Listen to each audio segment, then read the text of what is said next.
What if all technology was already found out about? All cars, planes, trains, TVs, phones, and all that you know in your daily life. Everything. Nobody knows anything for sure, but what if? What if everything was learned? And the people were all wiped out, but the buildings were left over. The people were wiped out, and now the specific individuals that wiped out all of the people had all of the technology. They got to keep it. And we were gone, and they got all of the power. Once the individuals that wiped us out had all of the technology, they can then sell it back to the next civilization that never even knew it existed before. They can control everything. The narrative, the government, the banks, and many other things that are much deeper, but I want to keep it on point here today. I've been really excited to share this with all of you. I think this will end up being my favorite episode so far. Can you believe we're already on episode 20?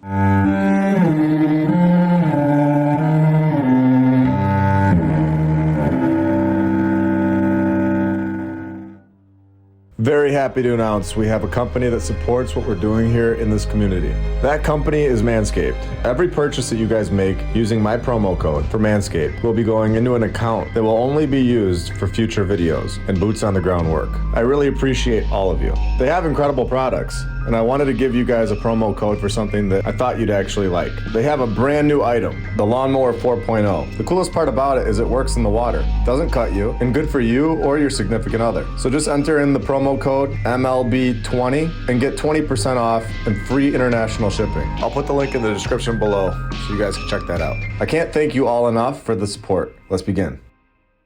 Information is funny, isn't it? Once you're able to unlock your mind and listen to what's being presented, the whole world has a new meaning. Some people can see what we're about to show. Some people can't. For some, it gives life a new meaning.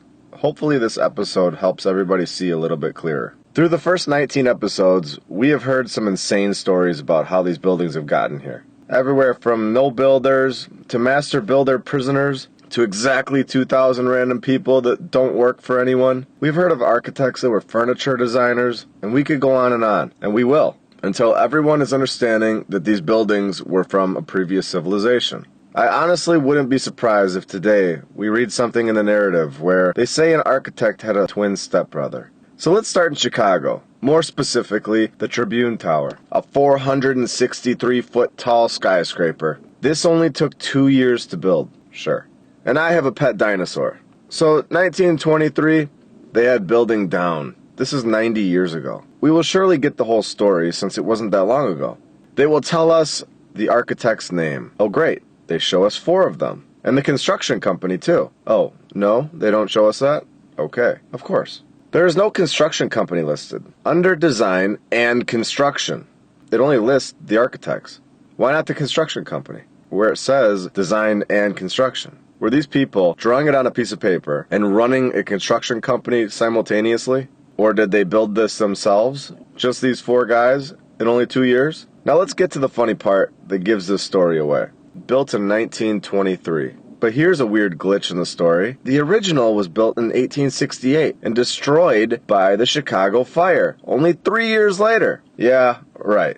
It wasn't destroyed. This is the building. It wasn't built in 1923 or 1868, and we're all understanding this by now. These are obvious lies that would never hold up in court. Another story about fires destroying buildings only 3 years after they're built, then constructing another one with ease in 24 short months with no mention of a builder. Nice try to the narrator, but this is an old world building. Any construction worker will tell you that this is not something that we would be able to construct today, especially in just 24 months. Shall we keep laughing at this same fake story? How do you think these 4 architects were chosen to design this building? Not another contest, right? Here it is. In 1922, the Chicago Tribune holds a contest to build their building. So pick these people out. Get the blueprints, the land permits, and construction company, the materials, and all of it built by 1925. Yeah, right. This might be the best story I've ever read. It's hilarious. The people that were in charge of spreading the newspapers are getting this old world building. No contest was held, and I guarantee it. Another contest. Incredible. Just like nearly all of the U.S. Capitol buildings. So can we get this straight? I thought the Tribune had a contest for this building in 1922. 1868, they had a building and it was destroyed by fire. Side note that fires don't knock stone buildings down, but let's continue. So 1871 to 1925, where was the Chicago Tribune located in those years? Any word on that? No, of course not. Nothing. Who built the original 1868 building, if there ever was one? Any architects? None. Nothing. Was the whole thing destroyed? No, of course not. This is the building. Time to travel back in time to 1893, Liverpool, England. Surely all the competitions will be done for today. Wait, right? A competition was announced on March 5th, 1839 via an advertisement in the Times to design the St. George's Hall. You have got to be kidding me. Who wins this time? And why is every single winner the most incredible architect of all time? Why don't we ever get a building that looks like our current town halls? They are all so detailed and precise. In the 1800s, of course, it was just simple. So simple that they just built like this all the time. And then TV was introduced, and building things just wasn't cool anymore. Not what the kids were into. Yeah, right. You don't go from having building down to not knowing how to build anymore. And this community understands that this current civilization that we are living with did not construct these buildings. Now, this story is literally unbelievable. It's insane. The winner of this competition is named Harvey Elms. This insane character was only 25 years old and was drawing this up. 25 years old? Give me a break. I'm sure he went on to have a long, successful career with lots of other incredible designs. Let's see. Won the competition in 1839. Okay. 25 years old. Won another competition at the exact same time? Sure, yeah, right. Let's continue. Okay, and 1847, 33 years old now. Building is almost done being built, and okay, he's dead. Dead. Really.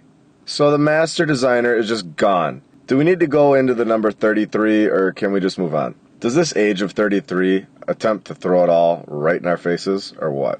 If you want to know what I mean about 33 and are unaware, I'm sure somebody in the comments below can kindly help you out. Well, the cost of construction wouldn't be any more 33 numbers, would it? Of course not. Oh, you've got to be messing with me now. Equivalent to 33 million is the cost of construction. Yeah. Okay, well, okay then. St. George's Hall in Liverpool, England. What a weird place. I'm not going to say all this. You can read for yourself. But this is the type of stuff that is on the building. Just disturbingly weird. Time to go to the next place. I want to get back to some positive vibes, so let's go to the Cook County Jail. Well, that's not what I had in mind. Let's go somewhere a little less violent. Let's go to Texas, the Dallam County Courthouse. This is incredible architecture, especially for 1923. How long did it take them to build this?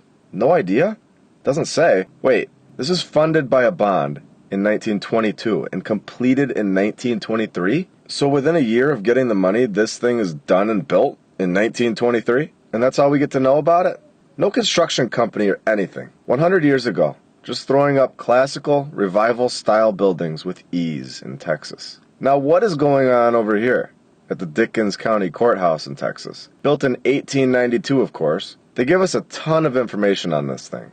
Oh, no, they don't. They literally tell us nothing. How can this be acceptable? No narrative at all about the construction of this building. Just nothing. And we should just accept that? No, not anymore. This isn't a random building either. It was listed on the National Register of Historic Places in 1980, so it's worthy of a background. But they do let us know that something happened to it right here. It formerly had a polygonal center tower with a domed roof. What happened to it? Who destroyed it? Was it burnt down by a fire? And why is there no information about this incredible courthouse? They say it was also built in just a year, or less, by a guy named E.L. Aiken. But you can't click on him, and no proof that he's even real, as well as a Southern Structural Steel Company.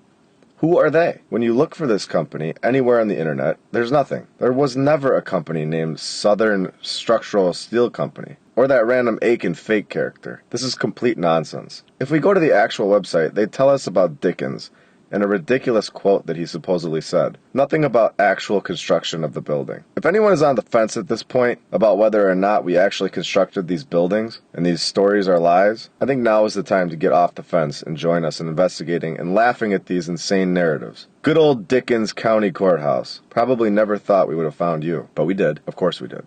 Please like, comment, and subscribe. It really helps the channel. I'm so thankful for every one of you. I really hope you all have a great day.